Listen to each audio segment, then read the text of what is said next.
Edgar. We will start the presentation on data collection and fact-finding in 1 minute. Terry, you back? Well, I guess I need to take her off hold for her to be back. That would help. Hold on here. Terry, you back?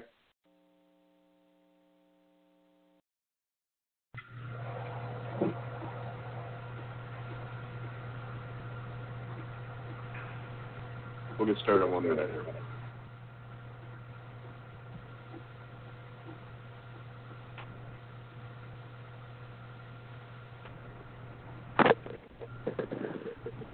I'm back, Jeff.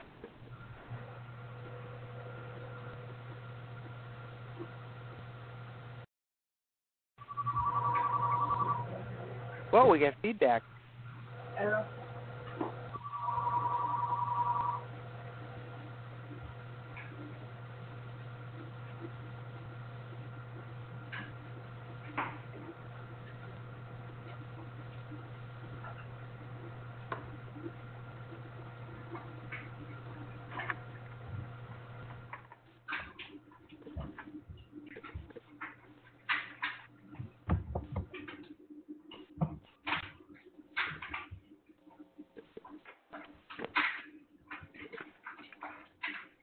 Okay, we're set to go.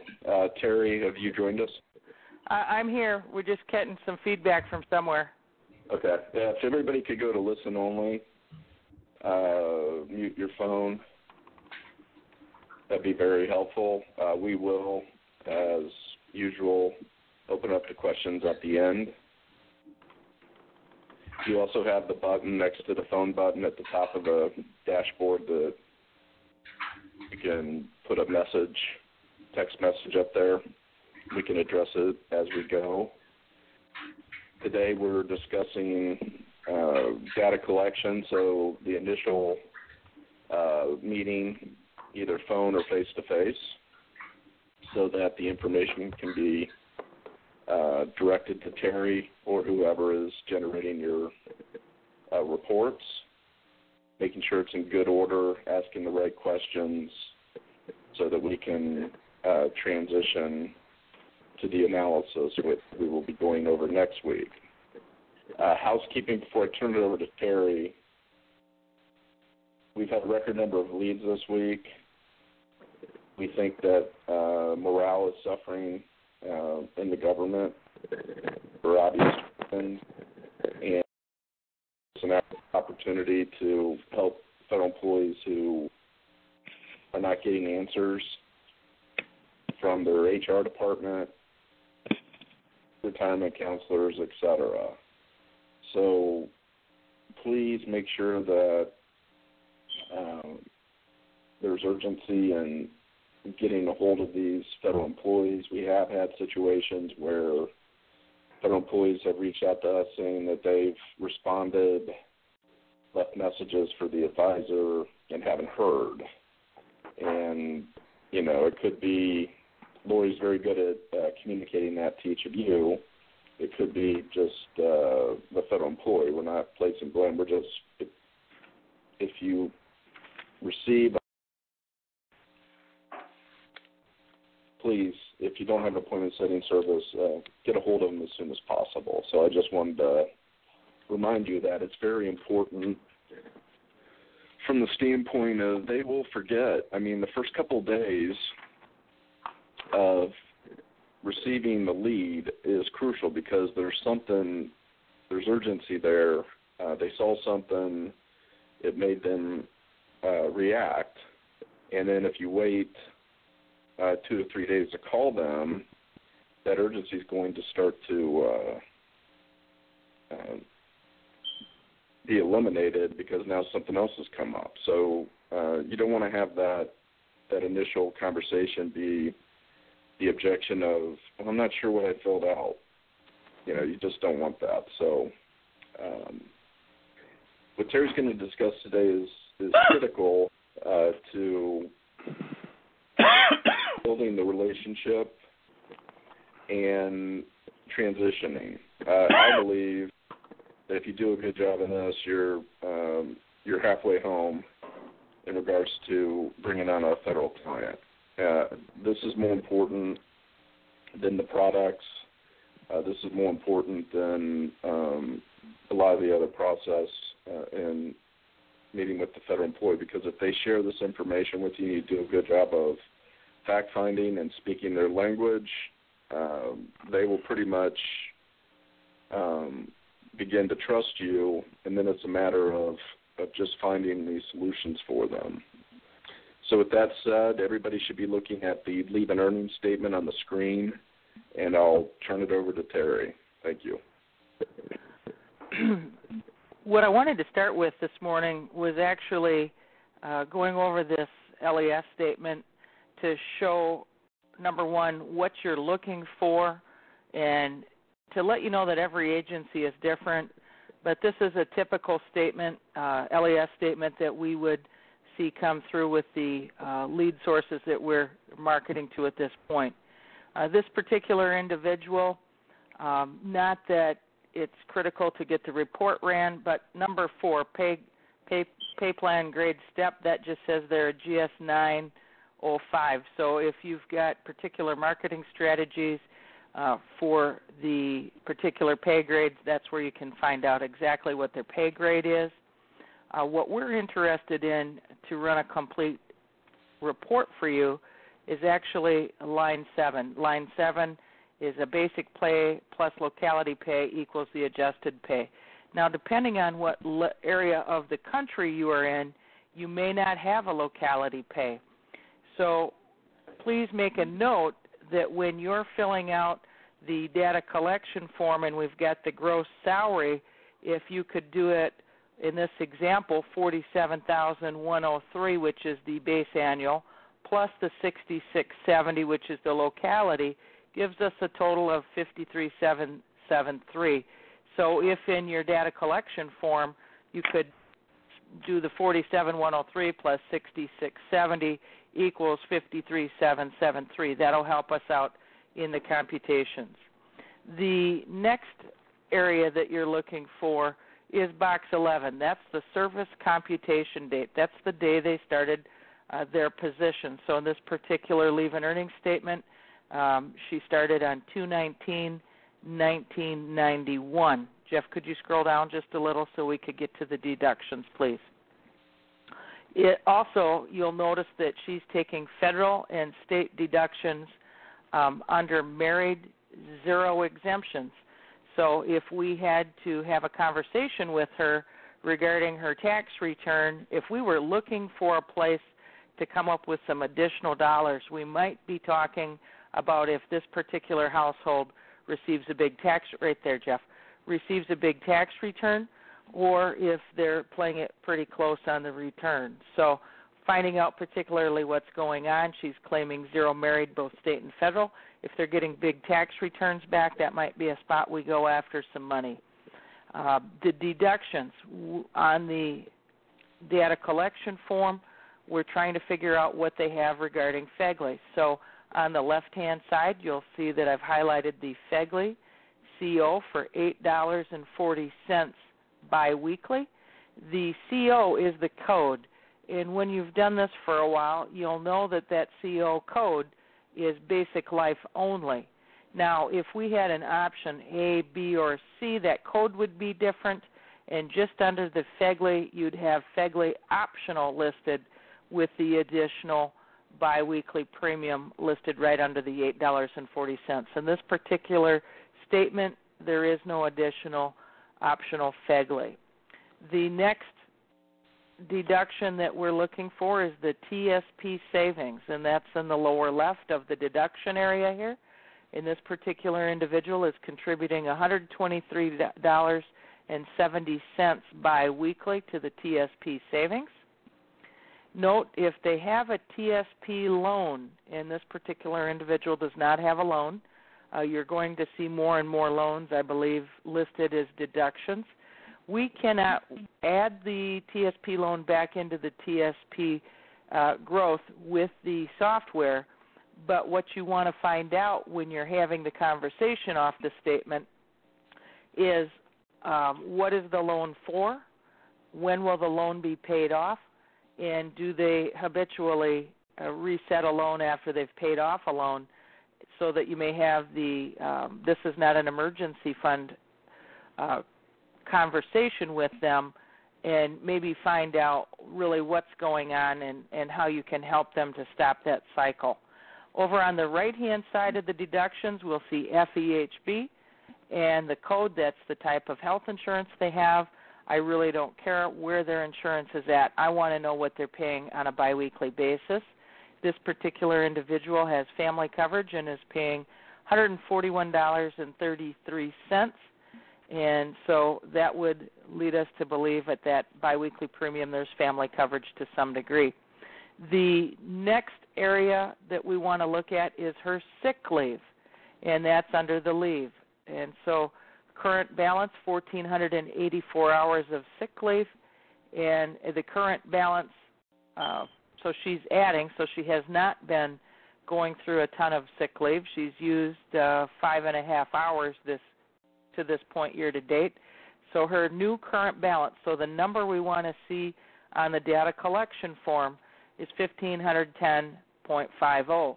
So we can build that in to the calculation. So there is where we're going to get the basis of the information we need off the leave and earnings. If you'll scroll back up, Jeff, to the upper right, I want to point out that it shows that she is contributing 6%. So you'll see TSP data on box 22, 6%. And so I'm more interested in knowing the specific dollar amount.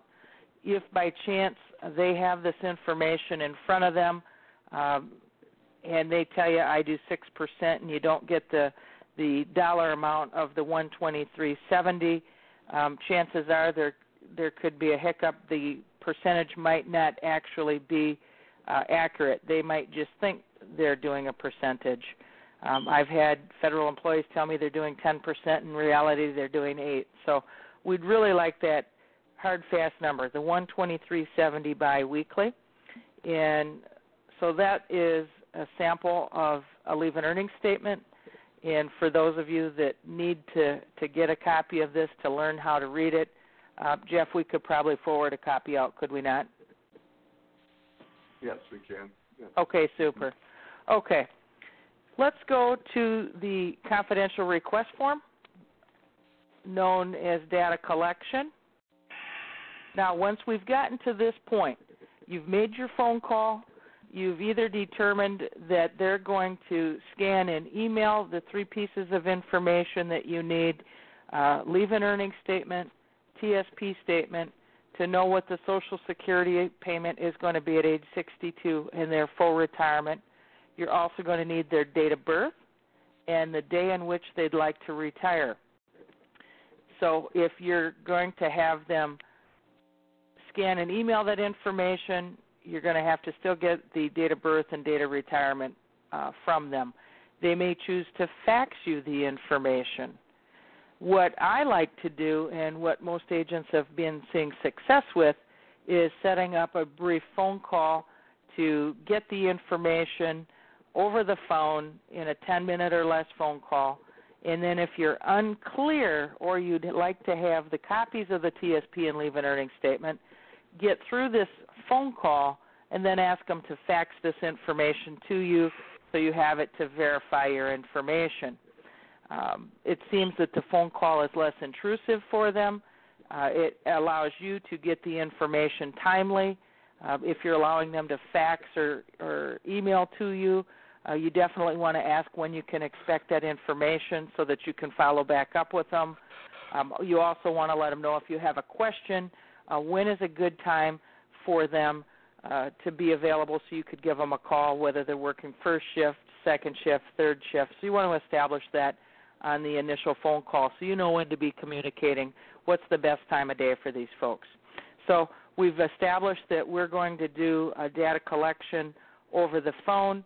We're going to fill out this report, and then early in this process, you'll be faxing or emailing these completed, legible, accurate request forms into the office here, and within a 3-day period of time, business days, we will have the reports back out to you, unless it's a disability or it's a bunch of part-time, it's a bunch of unique situations. But most of the time, for your general federal employee, you're going to be able to get the data that we need to prepare the report accurately for you and turn this around. I'm going to ask that in the upper left-hand corner of this confidential request form that you would list your name and the best phone number to get a hold of you in the off chance we can't read something, we're missing something, or we just want to verify it so that we're not rerunning reports on your behalf. Now, under the employee information would be the federal employee, their email, and their phone number so that you have their information handy and what's the best time and what's the best phone number to reach them on.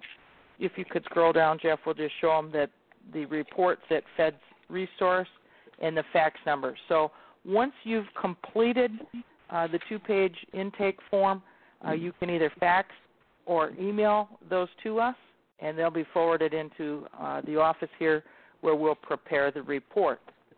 Let's go to the second page, please.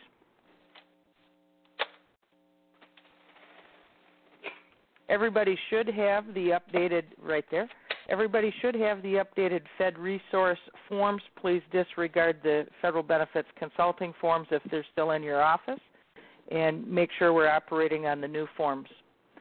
As we start to go down this report, I'm going to explain it the way I do. Feel free to do the intake any way you would like. For those of you that have been on the data collection training calls with me, you know that I go down through basically the left-hand side of the form, and then I circle back to the spouse information so that we've got them in the answering the questions and working with us and building rapport and trust before we come over and ask for the spouse name and date of birth. So I'm going to put the federal employee's name under name. I'm going to get their address. Most likely if they've sent you over a copy of TSP statement, you're going to have their home address, but you can ask them for that. Ask for the federal employee's date of birth. We want to get an alternate number, whether it be cell or home phone or both, in the off chance that you want to communicate with them, perhaps on a day off or in the evening if you've missed a piece of information, or you're going to be getting on a call with them and they ask you to call at 6 o'clock in the evening at home, you'll have the number. We also want to get an alternate home email for this federal employee from the standpoint we never know when they may or may not still be at the federal position, or you may want to be forwarding your information to and from via the home email once you start communicating with them. So I like to have 2 phone numbers, 2 emails. Service computation date, that's off the leave and earning statement. Once again, that's the box 11 with our VA folks. And so this particular example, 2/9 of 1991 was the service computation date. When does this individual want us to run the report for retirement? If they're younger, they probably might just say, I'm going to retire at age 60 or 62, or I'd like first available. Run the report first available. If they're running, the request is first available, just circle first available. If they have a particular month and year in mind, if you could give us the month, the day, and the year, that would be perfect. It does make a little bit of difference on the calculation regarding the birthday. So let's get the particular month, day, and year. And if they say age 62, we can figure that out on the software, just age 62, and that'll coincide with their birth date. The next area, we're checking if they're a CSRS or a FERS. Obviously, CSRS is the old system, FERS is the new system, and if they happen to be CRS to FERS, we need to know the specific date they made the transition. We don't see a lot of that, but if you do, that's going to be an important date for you to gather. If they are a CSRS and they have Social Security quarters, which here again does not happen very often, but if they've continually worked a second job or they had a career prior, they could have Social Security quarters, so we would need to know the number of quarters. If they're participating in any military time, yes or no. If they did have military time, we need to know the years and the month. We need to know if they retired military. If there was any Peace Corps, Vista, or temp time, we need to know the years and months. Now, they may have worked clerical-type positions in college in the summer to create some temp time. They might have had some temporary positions to move them into full-time. So we just need to know the total time, and we need to know if they bought the time back. Now, if they bought the time back, we need to have the box checked yes, and we need to know if that time was added back in to the computation date, the service computation date. So if they did buy back time, that would adjust the computation date. And if you're not sure, we're going to have to try to find out to be specific. Otherwise, this is just generally going to be an estimate. We want to know how many sick hours are accumulated. And in our training calls, we can go over why we want the sick time. But in a nutshell, the sick time increases the annuity payout in retirement. It does not help them get there sooner, but we want to be able to show them that accumulating hours does assist them. In this particular example, the gross salary was $81,175. There was no locality pay, so it was just a straight $81,175. This particular individual had basic FEGLI biweekly, so we're looking for the cost of these benefits in the amount value column. So $12.50 to get us the basic biweekly premium. And the next area is FEGLI optional. And we know that FEGLI optional comes in A, B, and C. If they know the multiples they have or they know the code, that's very helpful on input. And then we need the biweekly premium that they're paying for that coverage. The reason I dig a little deeper here and try to get them to figure out what they have for options is a lot of times they don't know what they have. So this is the starting point that, hey, we need to really uncover what it is you have or you don't have. TSP catch-up, this person was too young, but if there's a TSP catch-up, we'd like to see the full annual amount that they're contributing to catch-up. The software gives us a spot to put in an annual dollar amount, so we'll need to know that. And the TSP savings biweekly, that's the amount that they're contributing to their TSP on a biweekly basis.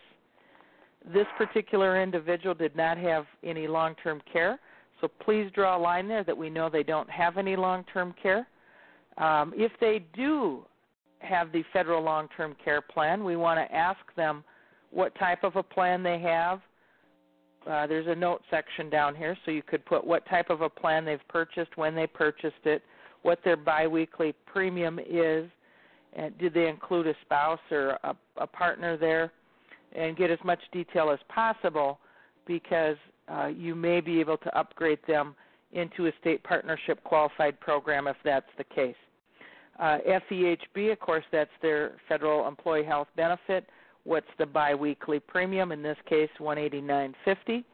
At this point, the light went on. This must be a married person or at least a person that has children. So then at this point, I'll say, by the way, Mr. Federal Employee, it looks like for your health insurance premiums, you possibly have a spouse. Do you have a spouse? Yes. What's her name? What's her date of birth? And he's just gotten into the routine of asking questions. And I've found over time that if you ask for the spouse's name and date of birth right away, they're like, why do you need to know that? So if we just come on down through here, get through a period of questions, circle back up to the spouse, it just seems to flow better. After this, we're going to ask them to pull out their TSP statement. The information then will start on the right-hand side. Mr. Federal Employee, what's the balance of your TSP? In this example, it's $140,000. By the way, what date was that? Did you pull off the balance off the TSP website? Are you off a quarterly statement, or are we working off a 12/31 of the previous year statement? we'd like to know how fresh that calculation is. If they give us a 12/31 previous year statement, we'll try to, as best we can, add up the biweekly payments that they've contributed and dump that into the G fund, so at least we're including that in a calculation to some degree. In this particular example, they had $10,000 to the C fund, $10,000 to the F fund, $50,000 in the G, $10,000 in the I, $50,000 in the L, and $10,000 in the S. Now, with the L fund, we've got the income fund, the L 2020, 2030, 2040, and the new 2050. We're going to need to know which L fund they are contributing to, or where's that money. Occasionally, I've ran into, for whatever reason, I've got 20% in the L income and 20% in the L 2020. The software will only allow us to make one deposit into one L fund, so we can't do multiple L funds at this point. So you're going to have to let us know which L fund you want us to put the total amount in. If you don't let us know, we're going to put the money in the most conservative of the two that you've listed. So in this case, if there was 20% in the L income and 20% in the L 2020, we would put 20 plus 20, 40% in the income fund unless you let us know. The next piece of information that we need is the Social Security information. What's the Social Security at age 62? What's the Social Security at full retirement? So if it's 66 and 3 months, please put 66 and 3 months. In this case, 67, $1,900. By the way, do you have any kids at home? The reason we want to find out if there are children at home is because the FEGLI option C allows them to keep their children on until age 18 or up to age 22 if they're in college. So this particular case, they had a 22-year-old son and a 16-year-old daughter at home. So in our software calculation, she was still at home, he's gone. We would have just calculated in the 16-year-old on the optional C. Do you have any other life insurance? $50,000 State Farm, $62 a month, little cash value. It looks like the spouse might have a $25,000, $40 a month State Farm policy.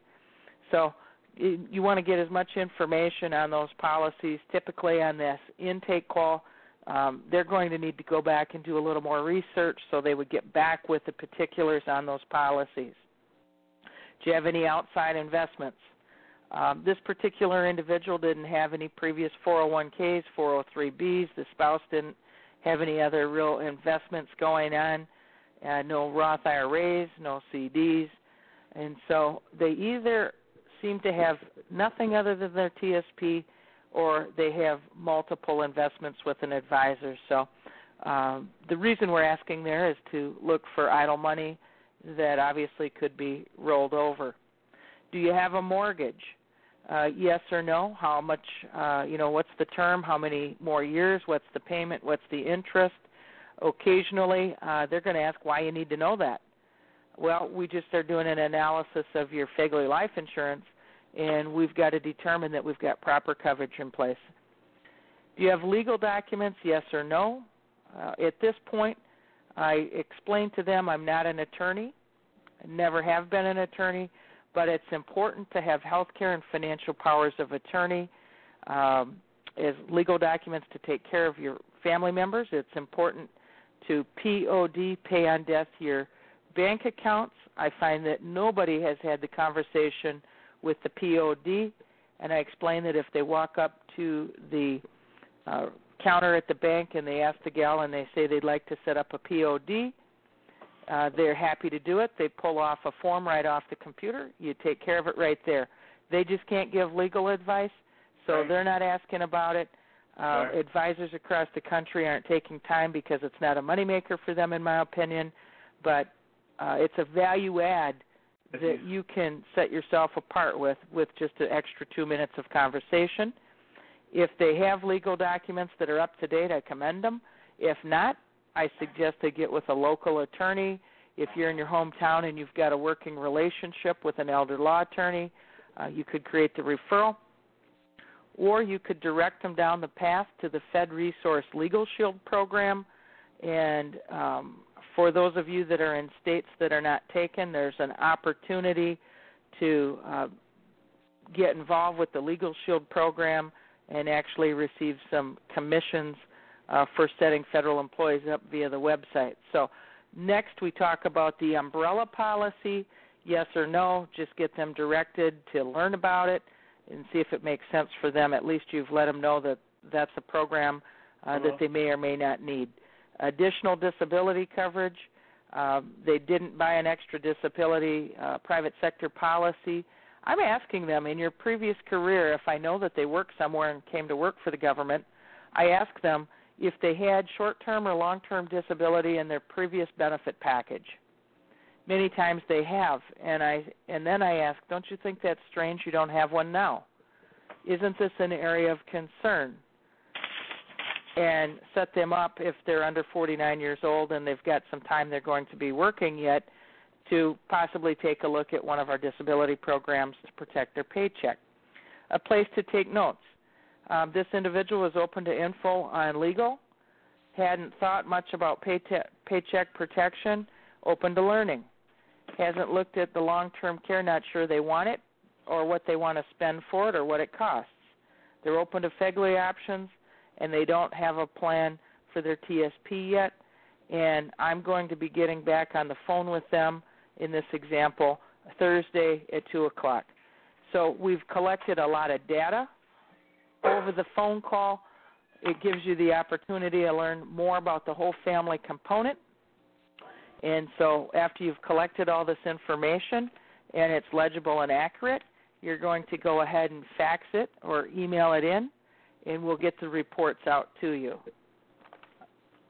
Was there anything you wanted to add to that, Jeff? No, I think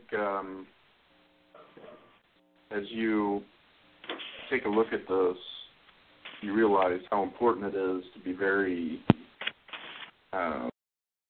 disciplined in asking the questions, because if you get into a side conversation, you don't get the facts, it's going to slow the process down. So this is one where you're still building a relationship, but they've asked for an analysis, and the more factual you can be, the relationship building really takes hold in the analysis when you're actually giving them information they otherwise wouldn't receive. So well, and I can tell you that they start into concerns, and this is bothering them, and they didn't know what to do about this or that, and they saw so-and-so retire next to them, and they didn't get any help.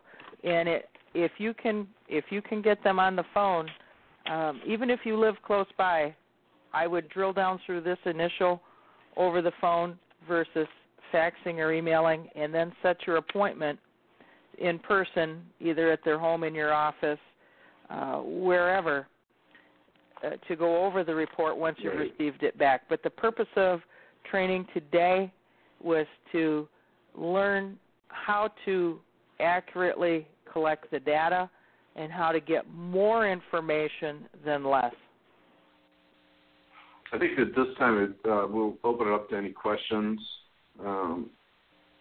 If you'd like to ask Terry a question on the data collection form or LES, this is a good time to do it. We do have a couple minutes. We can take a couple questions, or go ahead and put it in the chat section of the dashboard next to the phone button.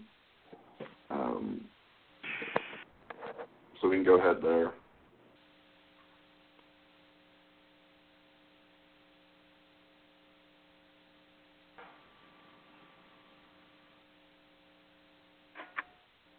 Okay, if there's no questions. I got a quick question. Can you hear me? This is Ed Hochard. Sure, Ed. Go ahead. On the Social Security, a lot of times they either don't have the last statement that they got, or they're not sure what the number is. Is there a way that we can give them a quick link or something to go on Social Security and get that? That's a good question, Ed. Thanks for bringing that up. in our initial emails that go out, whether you're sending them out or you have staff sending them out, we include in the initial email process an explanation of how to go to Fed Resource, to one of the drop downs in the toolbar, and then they can get the link to SSA.gov. And so basically, if they go to SSA.gov, they can set up an account online. They'll need a username and a password, so they'll be establishing that. It'll take them a little bit of time, but I explained to them that this is a place they're going to go on an annual basis to verify they've been credited correctly.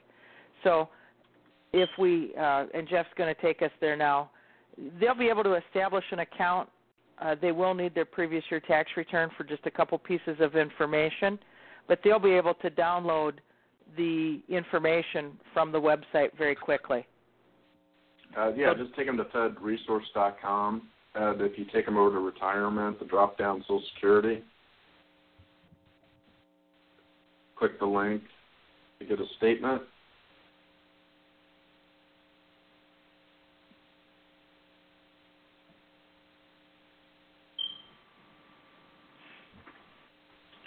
It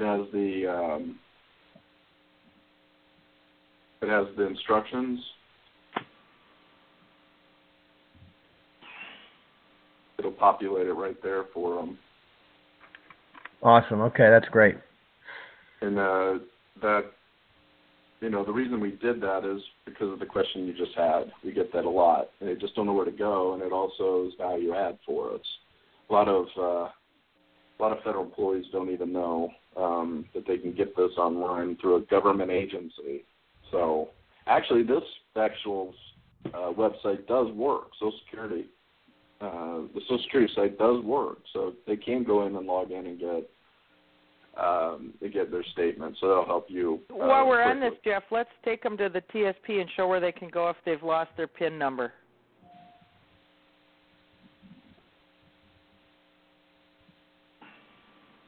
The other drop-down Terry just mentioned is scroll over to retirement,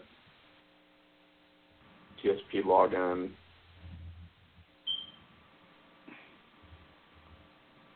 You'll have the federal employee tell you they've forgotten their passcode or never set it up, and right down here they can request their account number, user ID, or password, so they can get accurate information to you. So really, I guess we just want to send them to the fedresource.com website, and from there they can get Social Security or TSP. Yep, and I find that if you're on the phone with them going through the data collection, or if you're face-to-face, have your laptop, have Fed Resource as a favorite, click on it, walk them through it, so it also helps direct, and there could be other tools on the website that they use, or they could refer it. So really it helps us communicate to them that we're more than, just data collectors running a report, that this is a holistic process of helping the federal employee. Got it.